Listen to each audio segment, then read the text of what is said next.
rồi hay chọn phong gì nữa của chợ bên một sai giá chiều ở trong con chạp lại nhân giờ bên nhà làm tây là nữa nên cho từ chợ của bên một sai nữa rồi một hai nữa nên chỉ một giờ cũng một sai cũ rồi nữa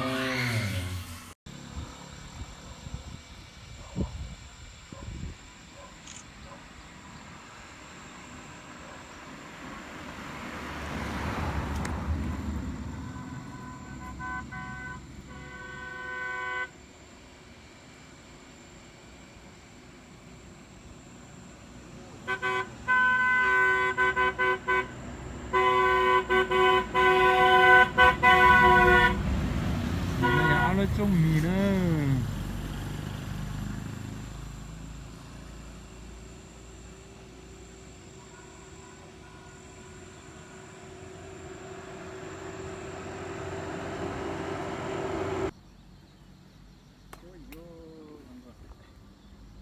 giống có sang nữa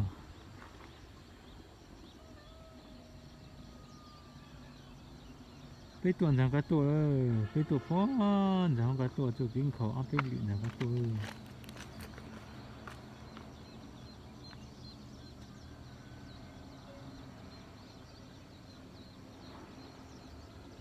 giống có luôn như là xây kẻ tam tạng được tí cả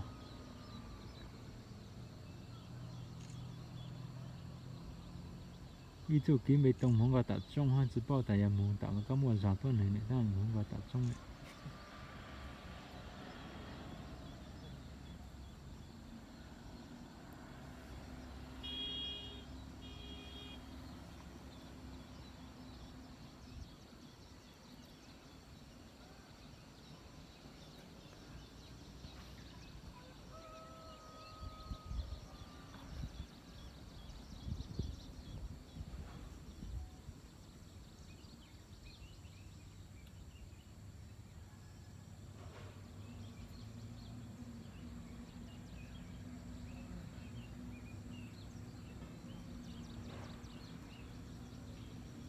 nó bé muốn giờ phải lại gần danh sách tạo rồi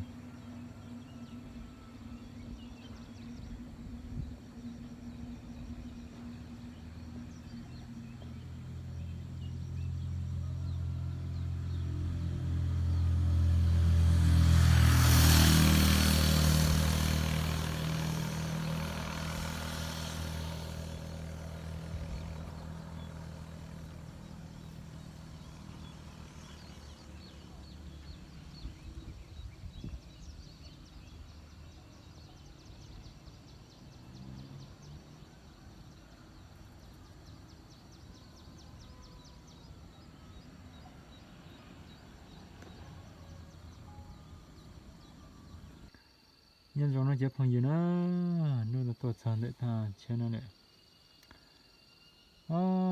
tạo trong hộp bể mà giống có cần gọi đi nữa bên mông mà qua đại tây mà bao giờ đu vào giống dạng đi tây tan giả xin nữa trong tây nó có sẽ tiêu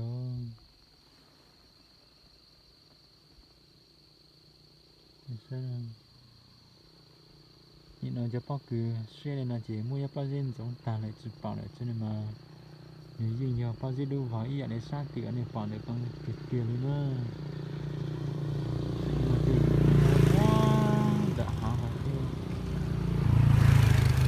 ที่เขียนในที่จิมวันได้ใช้เลยวันได้พัฒนาเขาเดี๋ยวคงยืน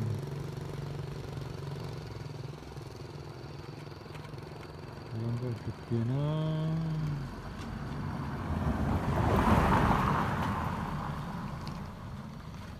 ป้าจะดูว่าอีอย่างในโฉกเกี่ยวในป่าในนั้นได้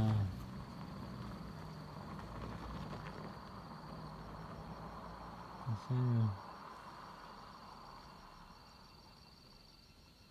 bây giờ muốn để chụp phá tị ở đó chỉ đến đây phật tị con nữa giờ muốn tị con cho san rồi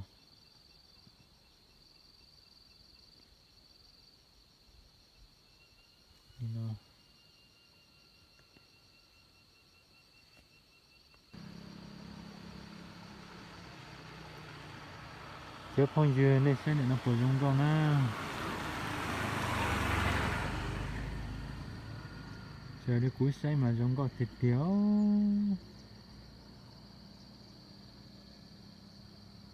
Bao dinh gọt xí nè. Để là nhảy đứa hả to to. Đồ phần dạng u.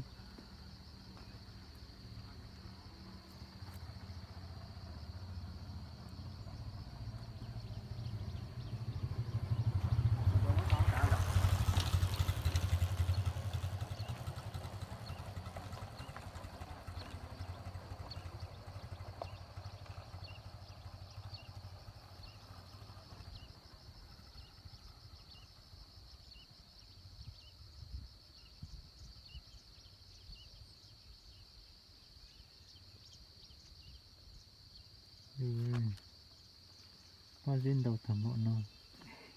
Đấy chuyện của tao nó thế à.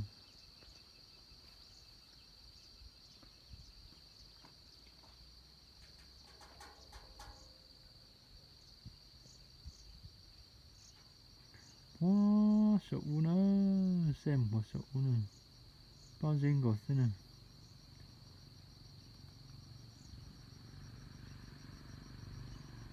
Sợ u này.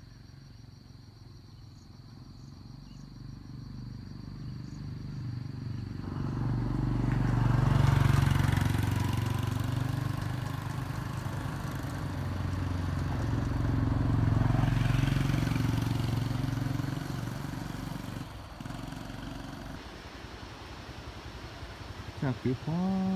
Để họ qua còn nữa.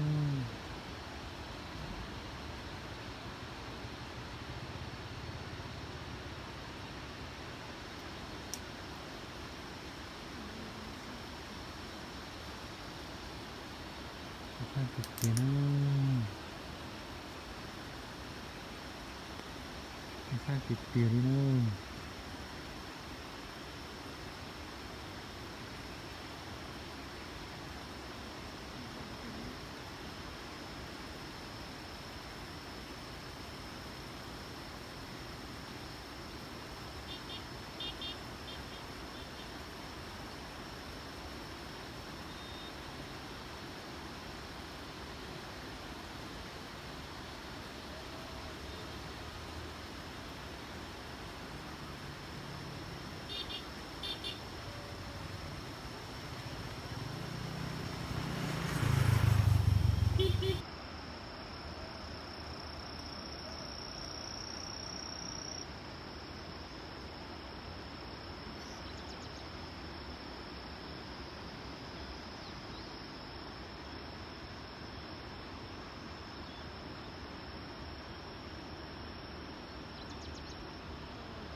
Có giống à.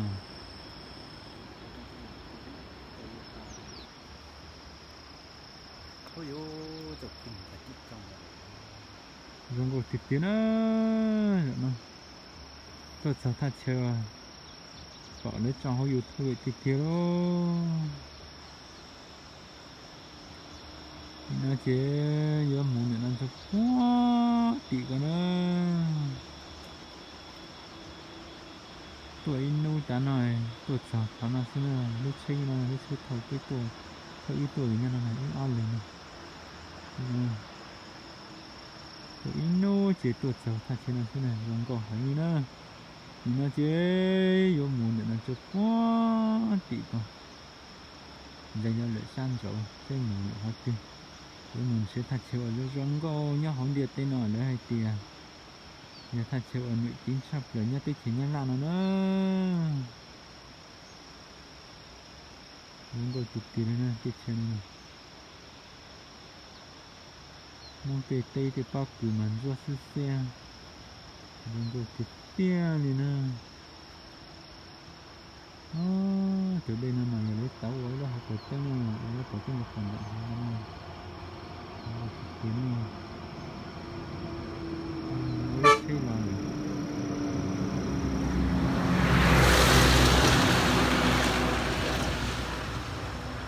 cái tao học cái nó cũng có tia lên nè thấy rằng nó chỉ được thiệt tao tốt quảng này ít từ định quay được cái này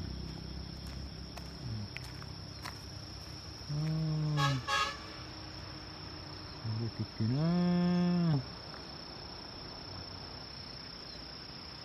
và trong học về mình做xe绕左拉门呢，考试店呢一起考过试，这个排的那么的好点呢。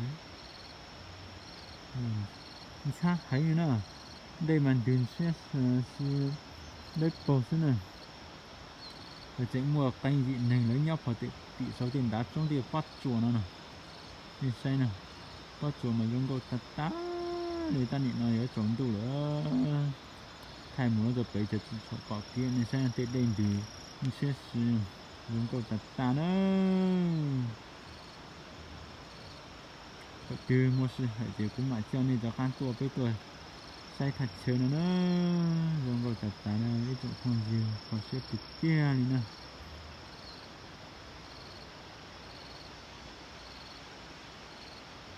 thì đấy xin nữa cái xe đi là xe và cũng mà lên trên này cho khán mà xe mình gì nữa sẽ chống tao thật chơi ở dùng câu sao thế nào ta chỉ bây giờ một sáu nữa thầu tiền một sáu cũng mà thay này xe nữa dùng câu hay nhiều